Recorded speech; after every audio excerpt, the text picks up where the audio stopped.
Ned, can you explain to me how your campaign differs from the other prime ministerial candidates? That's a really good question, Megan. We're really trying to run a good, clean campaign here that's really going to focus on the future and a vision for the future. And, so far in this campaign, I think we've seen a lot of negativity and a lot of talking back and forth about the past and what happened 4 years ago. And we really don't feel that that's where Canadians are right now. That's not what they care about. They care about a vision. They care about the future. And we think the future is the internet. Now, I have to say, it's a little egotistical to run a campaign on the internet when you are the internet. Right. Well, if I didn't stand up for myself, I don't know who would, quite frankly. Canadians have been using the internet for over 15 years now. Over 30 million Canadians are connected in some way, shape, or form. And they care that it makes sure that it's affordable and accessible moving forward. And so we needed to bring forward a campaign that was a vehicle for those values and those aspirations. Now, what happens if other leaders or Canadians don't embrace the internet and vote for it? Well, really the goal of the campaign is to bring forward some ideas and a bold vision for the future of the internet and Canada's digital economy.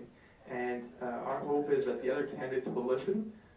They will understand that Canadians care about this campaign. They care about the accessible open internet, and that the other parties will hopefully take on some of our ideas.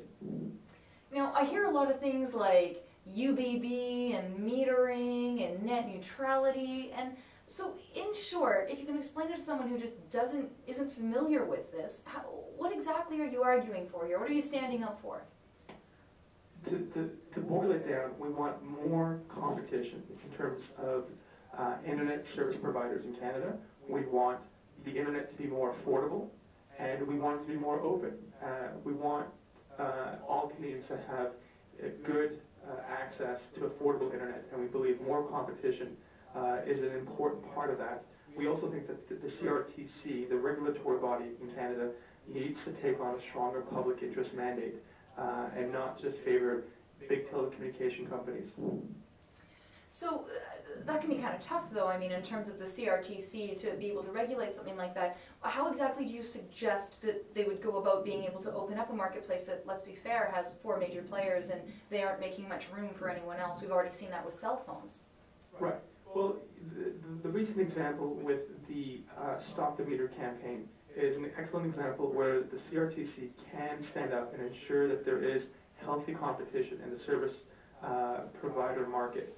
And we think that's an important role for the CRTC to play, and we think it should actually play a stronger role going forward to ensure Canadians have choice and affordable internet. So you're going to be hitting the road. Where exactly are you going to be, and what are you going to be doing?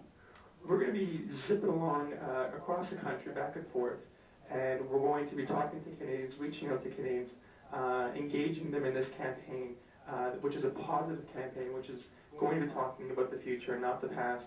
And we really think that Canadians are going to embrace the vision that we're going to be laying out in the coming weeks.